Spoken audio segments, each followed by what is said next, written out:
Oh, snap. What's that you got on? Yo, these new R.1s by Randy. I'm in the future with this. I'm stepping on top of the world.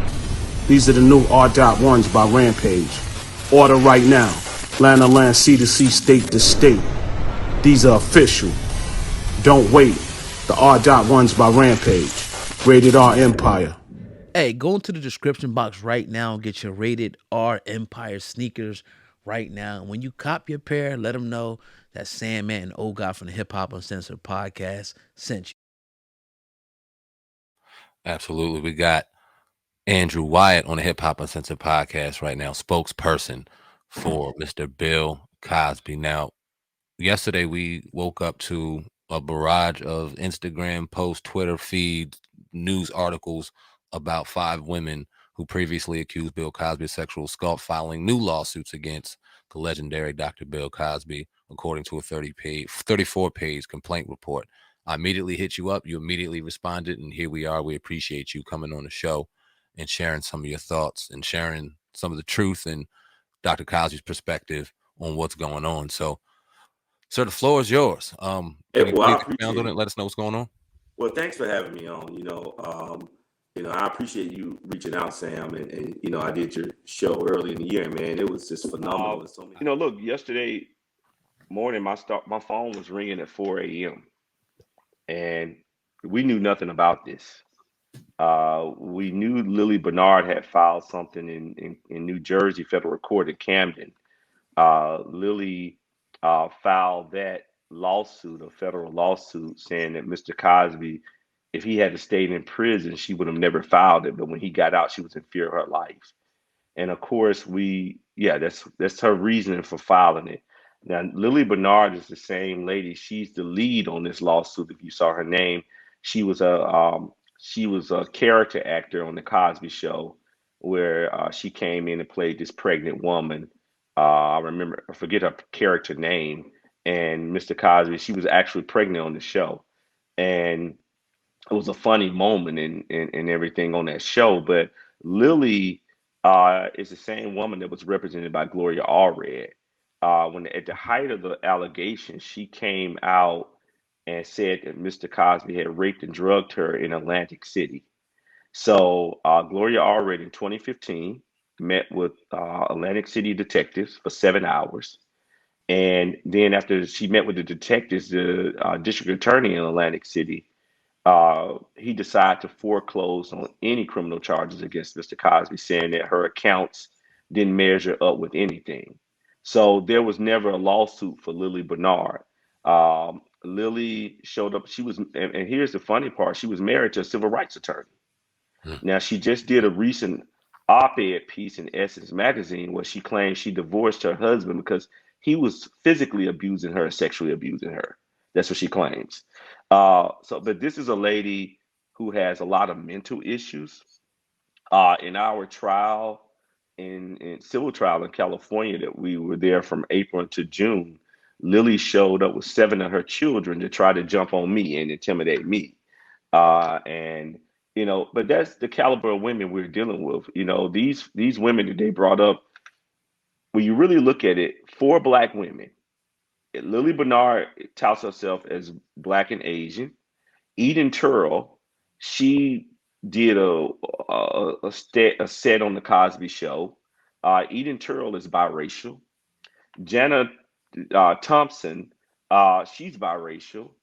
And Jewel Allison, now she's going by Jewel, another name, Jewel Gennett, but her name is Jewel Allison. And what they're trying to do in this, Shendra Ladd, her husband is the famous Alan Ladd, who starred in California Suites with Richard Pryor and Bill Cosby. So Shendra Ladd, all of these women came out in 2015. All of these women. And all of these women came out with the same story. Sandra Ladd is a white woman. She comes out with the story that Bill Cosby in 1960 something drugged and raped her. And all of these women, if you listen to their stories, Jewel Allison is a writer. She claims that Mr. Cosby, she woke up, she went out to dinner with him, and she wakes up and she's nauseated and she's delirious, but she noticed semen on her, and then she blacked back out.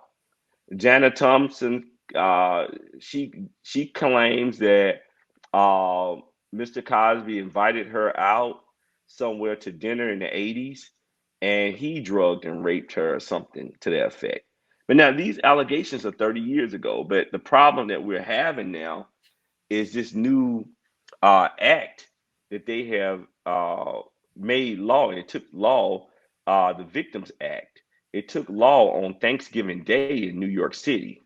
So Senator Holloman, he constructed this bill after the Child's Sex Act that expired last year. And so now what this act says, it took effect, and you get a year, 1 year up until November 2023 to bring civil charges against anyone. Even though the statute of limitations has ran, you could bring civil charges and say someone violently sexual assaulted me. So this new act now that they have put into law is extremely dangerous right now because, it's no such thing as evidence and proof. Right. All you have to do right now is say that such and such, if he's famous and wealthy, he sexually assaulted me in 1972 in New York City, and you have 1 year to file a civil suit. Mm. And so this lawsuit that you're seeing, if you notice, they not only incorporated Bill Cosby, but the media just focused on Bill Cosby. It's Kaufman Astoria Inc. Mhm. Kaufman Astoria was the production house where they shot the Cosby Show. You have the Carsey Warner Company. Carsey Warner Company, if you look at the end of any show, Bill Cosby Show, A Different World, Roseanne, you have Tom Warner and Marcy Carsey. They got the largest distribution deal. Tom Warner owns the Boston Red Sox. And Tom Warner owns 25% of the Cosby Show in A Different World. Marcy Carsey owns 25% of the Cosby Show in A Different World. And Mr. Cosby owns 50%. And then you bring in NBC Universal Media LLC. So the purpose of bringing those entities in is to say, if I'm doing this lawsuit and filing and coming after Mr. Cosby in a civil lawsuit on a contingency basis, because none of these women have the money to pay me, what you're hoping is that these entities, large entities, billion-dollar entities, will settle out. And now you will have a machine and coffers of funds to go after Mr. Cosby to force him to come to a huge settlement as well. And if you can do that, this same law firm, the Merson law firm out of New York City, just 6-7 months ago, they had on their company website page a billboard as if Mr. Cosby is Monsanto, saying if any woman comes forward, we would do a class action lawsuit. Money grab. Wow. So this is a huge money grab. And I need people to really understand this is not about victims of sexual assault or victims of abuse. These are women who came out that they're trying to make the public believe, oh, this is a new round, a new group of women. No, these are women who came out at the height of the allegation, and they were all represented by Gloria Allred. And it shows now that Gloria Allred is now out of the picture. And what they have done is brought in 4 Black women, even though they're biracial, they're Black. And you bring in 1 white woman who's credible, like Sandra Ladd, and to make these women look credible. And it's about money. It's about forcing Mr. Cosby's hand to say, I'm going to give you $200 million and make this go away. It's not happening. And I want your viewers to hear my words. It's not happening. We didn't get into this to just fight short term. But as I said on your show previous or early in the year, and when these allegations first happened, I did a press conference and I said, the Dave Chappelles, the Kevin Harts of the world, they better be very careful, because now Bill Cosby, this is bigger than him. He was the litmus test on how to go after a successful black man in America and destroy him. You know, we become very dangerous. I said this to Mrs. Cosby last night. I said, you all own the plantation. Mm. You know, you own the plantation, all of your properties. Yeah. And I said, the beauty of the plantation is that you own it, and the same white people who had blacks as slaves on the plantation clean up your property, clean up your houses. You know, and in America, that's very dangerous for a black man who in 1970 in Shelburne, Massachusetts, the primary residence, you live on thousands and thousands and thousands of acres. And every year, Mrs. Cosby buys 5,000 acres and put it in a trust for conservation. Man. Okay, now you have the house in Elkins Park, Philadelphia. You live on 5 acres in the county. 5 acres that you bought in 1980 something the house was once owned by the previous owner of the Philadelphia Eagles. Wow. You know, you got that property. Okay, in New York City, you got the house on East 61st Street that you haven't lived in 30 years. And then you got the house on East 71st Street that was a French school you bought in 1984 for Mrs. Cosby's birthday. And on Millionaires Row, 19,000 square footage. Looks like a museum. And in 1983, you purchased the house in Pacific Palisades. You know, got leather floors in that house. Dang. So Never even heard of that. You got leather floors of leather.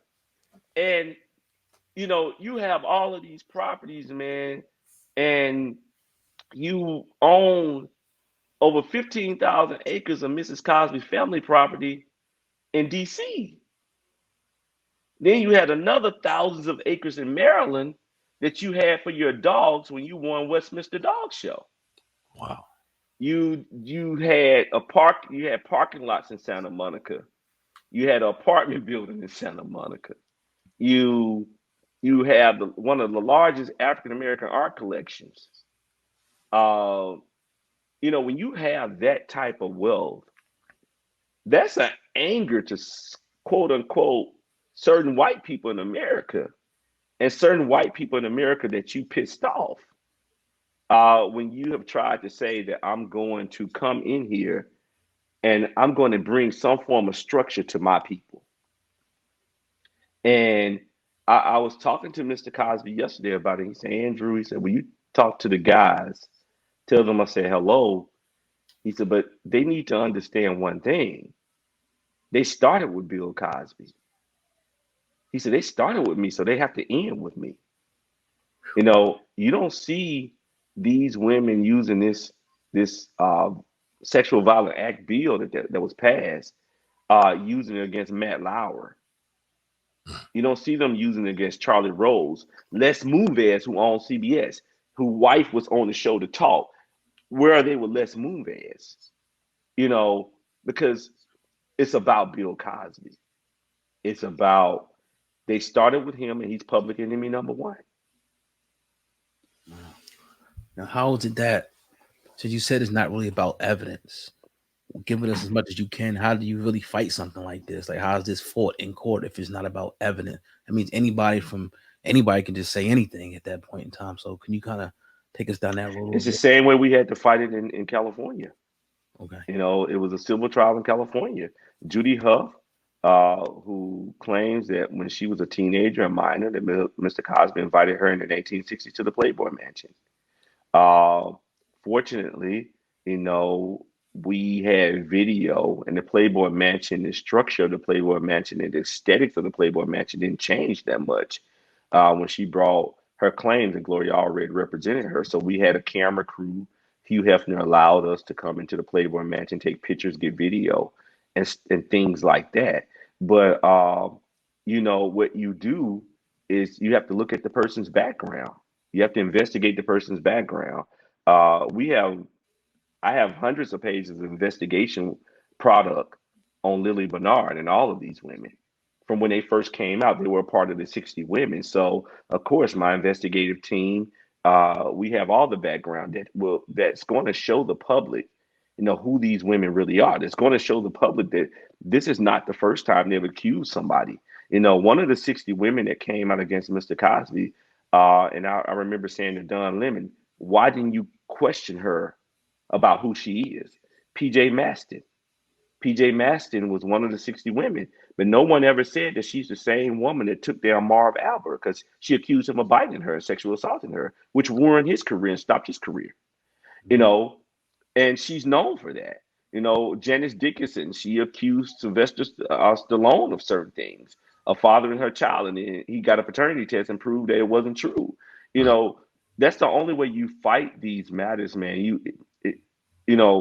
It's hard to find people, witnesses, because most of the people have passed away. That's what we ran into in California. But we had a judge in California, one of the women in California, and just to give some color and background to how we fight this, Margie Shapiro.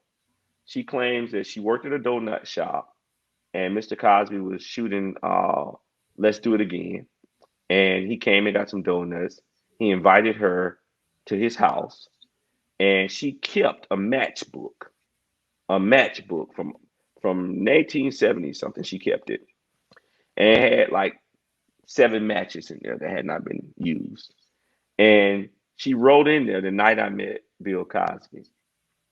Well, she claimed that same night we took her matchbook. Now this is her matchbook she kept as memorabilia for a guy who drugged and raped her. Now you kept it for 30-something years, over 30-something years. You keep it, and you have it with all of your items of celebrities that you met that you're fond of. So she said that on that date, she wrote the date in her matchbook down. She said, I wrote the date because that's the date he raped me and drugged me. And we said, really?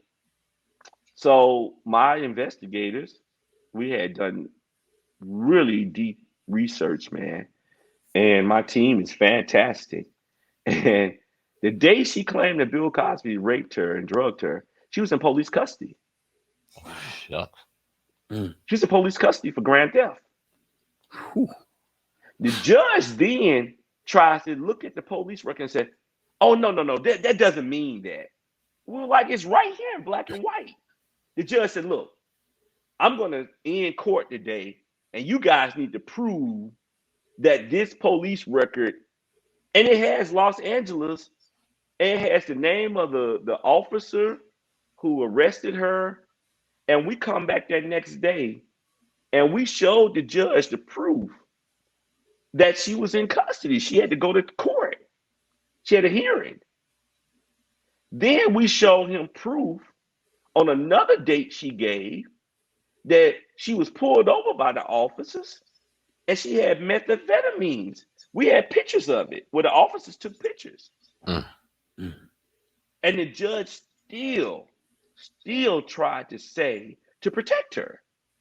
So the question is, when you do these, I tell everybody the worst mistake to do, if any attorney comes to you and say, hey, do a bench trial, you say, hell no. Excuse my language, but you say, hell no. Because then everything is in the judge's hand. You always want a jury trial. Yeah. And you always want to get a jury trial and say, I don't want my jury from this area, especially if that area has been gentrified and it no longer represents you.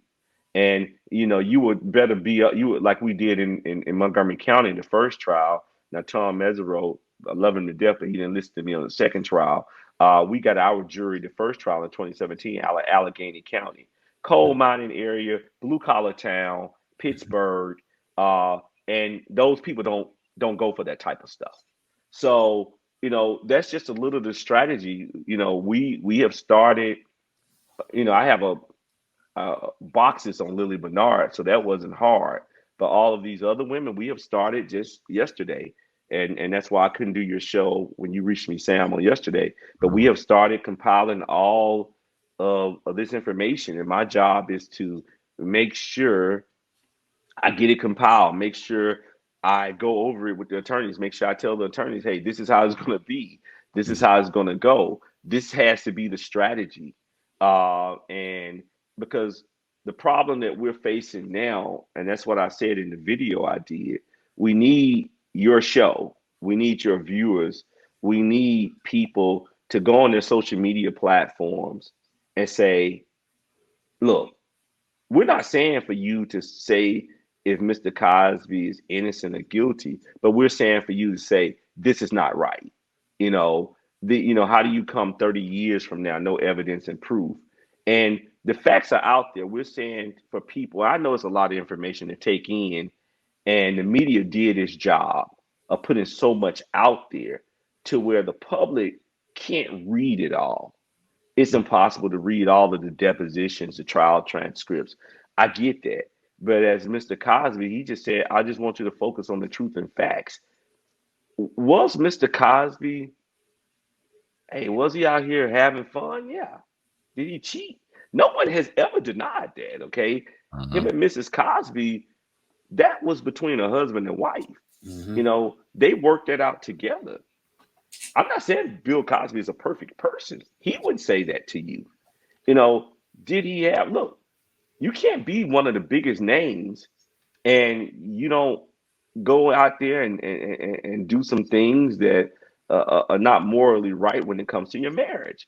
He has never said that I'm the perfect husband, I'm the perfect man. We all have our fallacies. We all do. But when you look at the evidence of these women coming out, they have nothing to back it up. All you want to say is that he drugged and raped me. Well, when you look at a Quaalude, they stopped making Quaaludes in 1980. But if you look at a Quaalude, and we have it, because Marjorie Shapiro, one of the accusers, one of the witnesses for Judy Huff in California early this year, we had her to explain to the jurors, what is a Quaalude? She said, well, I heard all of these women coming out saying that a Quaalude makes you lethargic and paralyzes you. She said, it's not true. She said, a Quaalude heightens it heightens the sex up. It makes it more intense. It makes the orgasm more intense. She said, it's like drinking like a bottle of wine. She said, but you're very aware of your surroundings. She said, you could get up and drive if you take a Quaalude. It doesn't stop you from driving. She says, like people smoking marijuana. She said, it doesn't, make it where you're intoxicated and you can't do anything and you're paralyzed. So do you think that this was an attempt to grab money right around the time they found out this act was getting put in place? Or do you think that this was something that was brewing right after he was released from prison and they didn't technically get what they want? How do you think this I think it's elaborate both. plan for money came up? I think it's both. I think when he got out of prison, look, when he was taken into custody and sentenced, the Judy Huff matter was given a permanent stay. The civil trial in California, that was in 2014.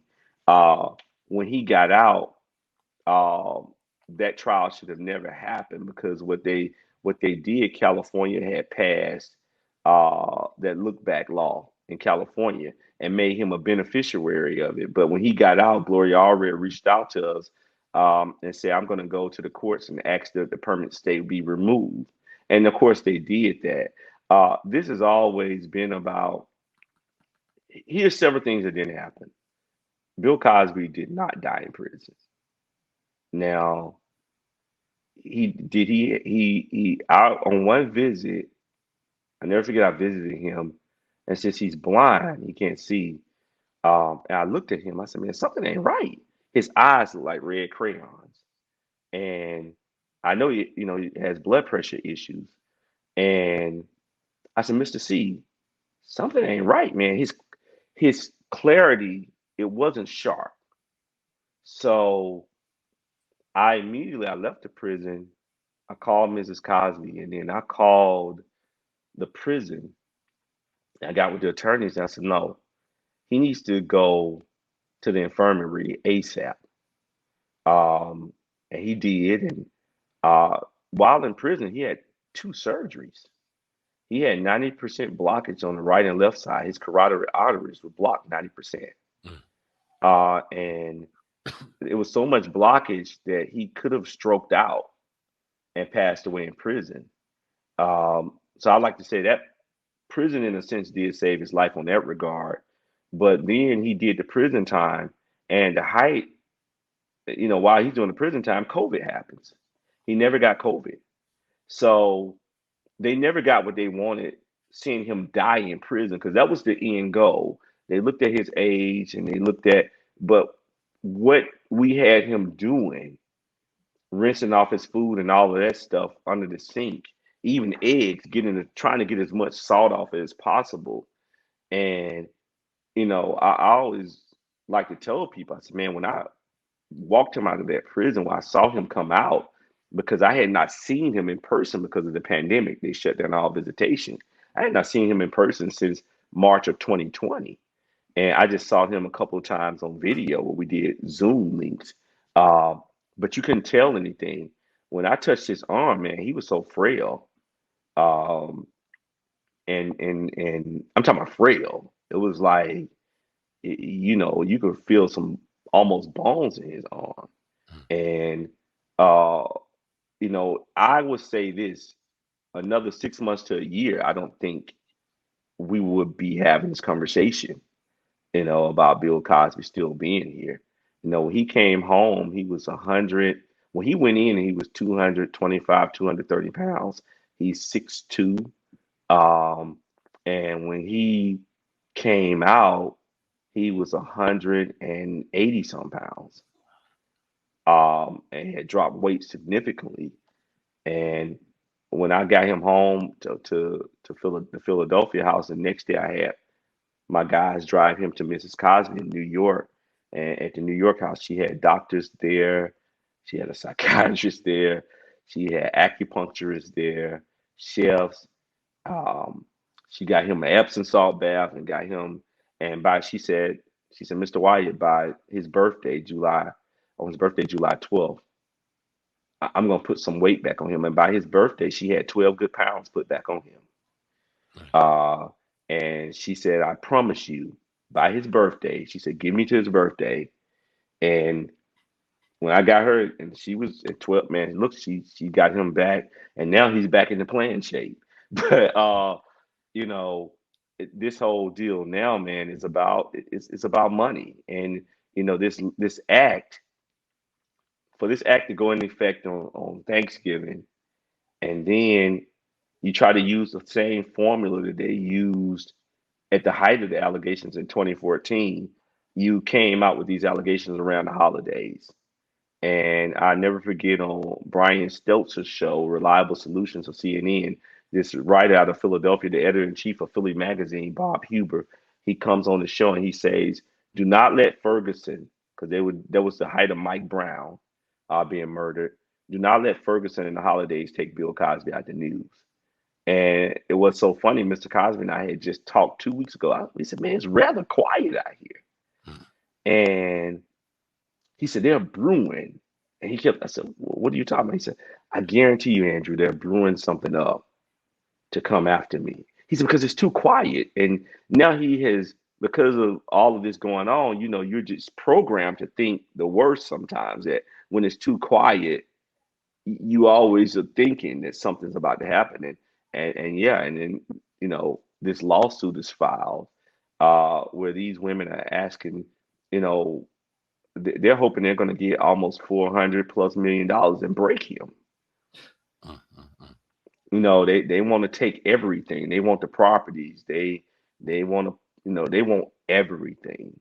They don't like the fact that he still has what he has. So it's not about justice. If it was about justice, I would be the first one to tell you guys, I'm not going to affect my credibility or reputation if it was about true justice.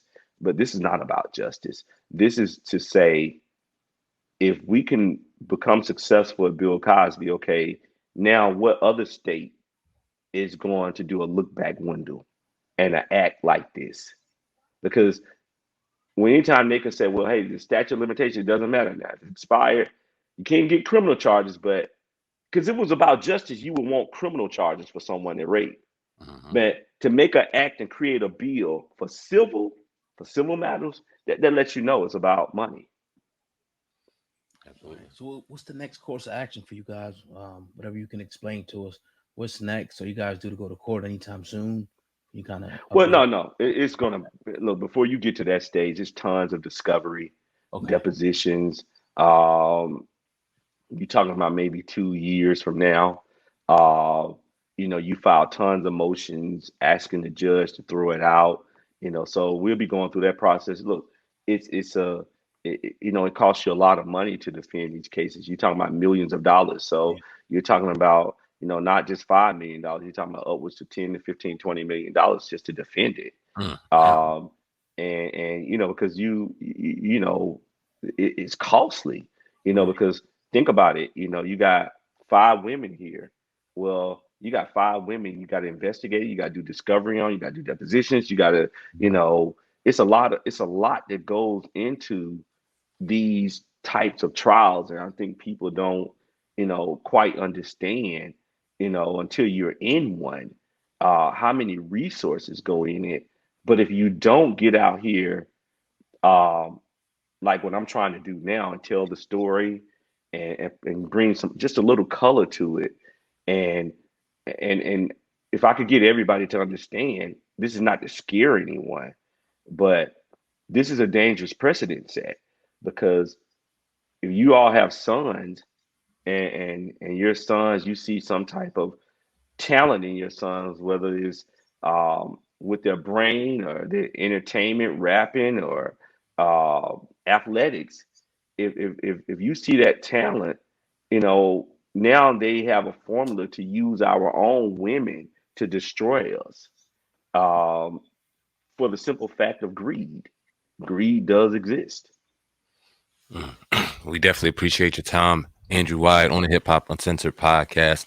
Definitely thank you for breaking it down and giving the narrative that we need, the other side, I should say, of this equation, because all we hear is a bunch of bad stuff in the mainstream media. And thankful to have you on dial to be able to come in and share some clear perspective. So before we get up out of here, sir, if there's anything else you want to highlight, definitely thank you, Mr. Cosby, Dr. Cosby, for sharing your wishes, and we send them right back to you. Anything else you want to share, sir? The floor is yours. Well, as Mr. Cosby said, you guys spoke with him. When I came to your studio, you all had a conversation. I even told you to record the conversation. I let him know you recorded the conversation. He said, look, these guys heard from me. And he said, what I need, them to do is to keep representing our truth, Black America's truth. He said, because, Andrew, now, we get so tied into wanted to be accepted by mainstream. Is what we were saying earlier, before the show started by Deion Sanders. You don't need mainstream. You are mainstream yourself. When you realize that mainstream resides in you, you have a brand. You don't need them to highlight you. I had a conversation with him about Kanye and Kyrie. And he said, look, Kanye should have just focused on the ones who was doing the corruption, the Jewish people who were doing the corruption, because not all people are bad, like not all Black people are good. He said, but to lump them in, but now he said, hopefully America, you see Jerry Jones, how they wiped that under the rug, but with Kyrie and even Kanye or whatever, they don't write what we say under the rug. Look what they did to Nick Cannon. They made him go on the world whipping tour, and they said take your shirt off and and hold the wood post, and we're gonna whip your back. And after we do the lashes on your back, we'll allow you to come back, but you got to go sit down with somebody first. Okay, so if we have to always go sit down with someone, why can't they come to our side and sit down with our leaders too? And as a Black race, we have to stop saying that we need black leaders. We're leaders within ourselves. We're the only race that always say we need a black leader. We're the only race that always say that when you make it and become successful, you got to bring something back to your own people. We're not going to accept you. Until we get out of that mindset and start showing the world that we're going to work together and we're going to come together and bring our resources together, then because I want to take hip hop, uncensored to the next level. I want to take hip hop uncensored to have Bill Cosby to come on.